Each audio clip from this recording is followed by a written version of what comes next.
백투입니다. 요즘 가끔 인터넷 같은 곳을 보면 구강질환이 만병의 근원이 된다는 그런 말씀을 하시는 분들이 있습니다. 비전문가분들도 그런 말씀을 하시지만 전문가분들도 그런 말씀을 하십니다. 결론부터 이야기하자면 그중 일부는 받아들여질 수 있는 이야기지만 대부분의 내용은 정확한 근거가 있다고 보기 어려운 그런 내용입니다. 구강질환이 전신질환의 원인이 된다. 이 이론이 어디서 나온 거냐? 아무 근거도 없는데 그분들은 그냥 자기 뇌피셜로 하는 소리냐? 아닙니다. 비록 제 의견은 그분들과 다르지만 그분들은 뇌피셜로 하는 이야기가 아니고 마음대로 지어낸 이야기를 하는 것도 아닙니다. 실제로 포칼 인펙션 티어리라는 것이 존재합니다. 영어가 나오니까 답답하실 수 있는데 그냥 간단하게 설명만 드리겠습니다. 이 포칼 인펙션 티어리라는 것은 국소적인 감염이 전신적인 질환을 일으킨다는 이론입니다. 치과에 있어서 이 포칼 인펙션 티어리는 치아에 치수 감염 같은 것이 생겼을 때 그 세균이 혈류를 타고 몸 전체로 퍼져서 심각한 만성 질환들을 일으킨다는 이론입니다. 관절염이나 동맥경화나 암이나 정신질환 같은 것이 다 치과 질환 때문에 일어날 수 있다는 이론입니다. 지금은 이 이론 전체가 받아들여지고 있는 것은 아니고 일부만 인정되고 나머지는 받아들여지지 않고 있습니다. 예를 들어 치주염과 관련된 일부 세균성 심내막염의 경우는 세균에 대한 면역 반응이 영향을 줄 수 있다.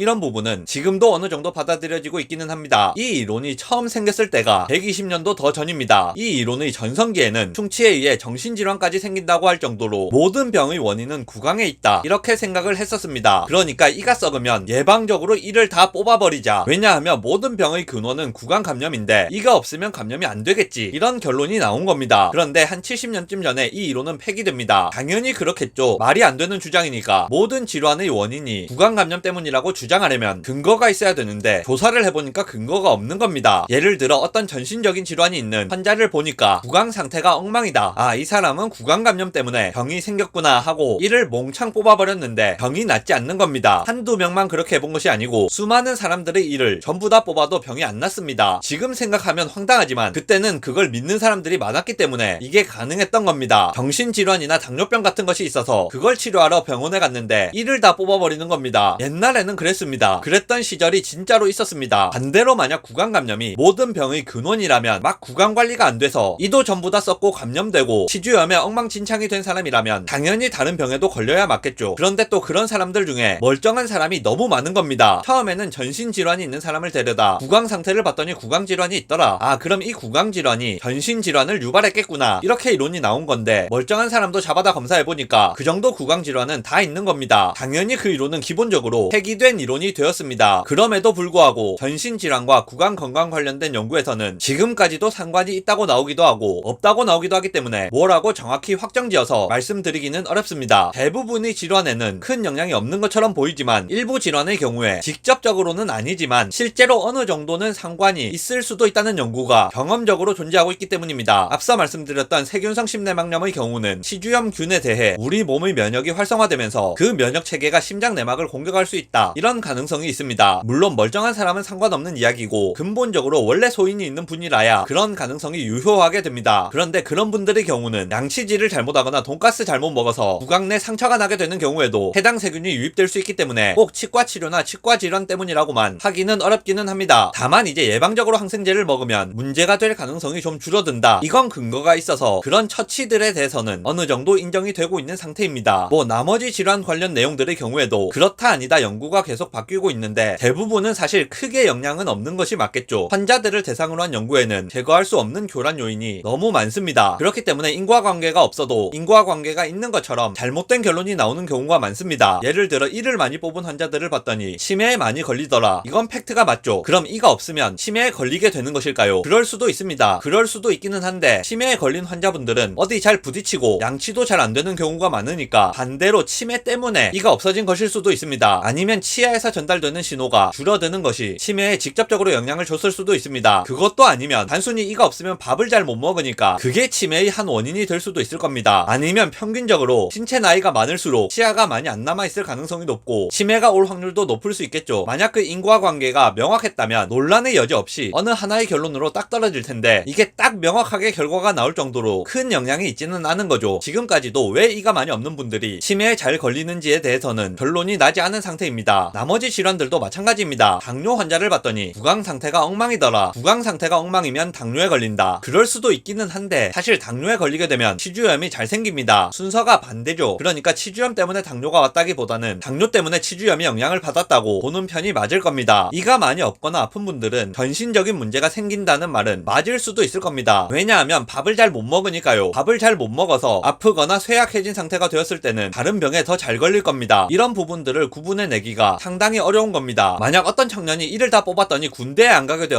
그럼에도 불구하고 여러가지 연구를 많은 과학자들과 치과의사들이 해본 결과 실제로 전신질환들 중에서 구강 내 감염이 크리티컬하게 작용하는 질환은 그렇게 많지 않은 것 같고 그나마도 딱 명확한 관계를 나타내지는 않기 때문에 구강 건강 상태가 전신질환에 미치는 영향은 제한적이다, 이런 결론이 나오게 된 겁니다. 어떤 사람들은 치과의사들이 돈을 벌기 위해 환자들을 다 암에 걸리게 한다, 이런 말도 안 되는 주장을 합니다. 사실 치과의사 입장에서는 치아를 치료해서 살리는 것보다 뽑아버리고 임플란트를 하는 편이 매출에 더 도움이 되기 때문에 단순히 돈만 생각한다면 치아를 열심히 살리려고 할 이유가 없습니다. 그럼에도 불구하고 치아를 열심히 치료하는 것은 환자분들을 암에 걸리게 하기 위해서가 아니라 그게 맞는 치료법이기 때문에 그렇게 하는 겁니다. 영상 요약하겠습니다. 구강 내 감염이 전신질환을 일으킬 수 있다는 주장은 완전히 틀린 주장은 아닙니다. 실제로 몇 가지 질환에서는 크리티컬하지는 않지만 상관관계가 나타나는 것은 사실입니다. 그러니까 구강 관리를 철저하게 해서 구강 감염이 발생하지 않도록 하는 것은 의미가 있는 것이 맞습니다. 하지만 과거에 나왔던 대부분의 인과관계들은 근거가 부족하고 관계가 없는 것으로 밝혀졌기 때문에 구강 감염이 만병의 근원인 것처럼 주장하는 것은 다소 무리한 주장이라고 할 수 있습니다.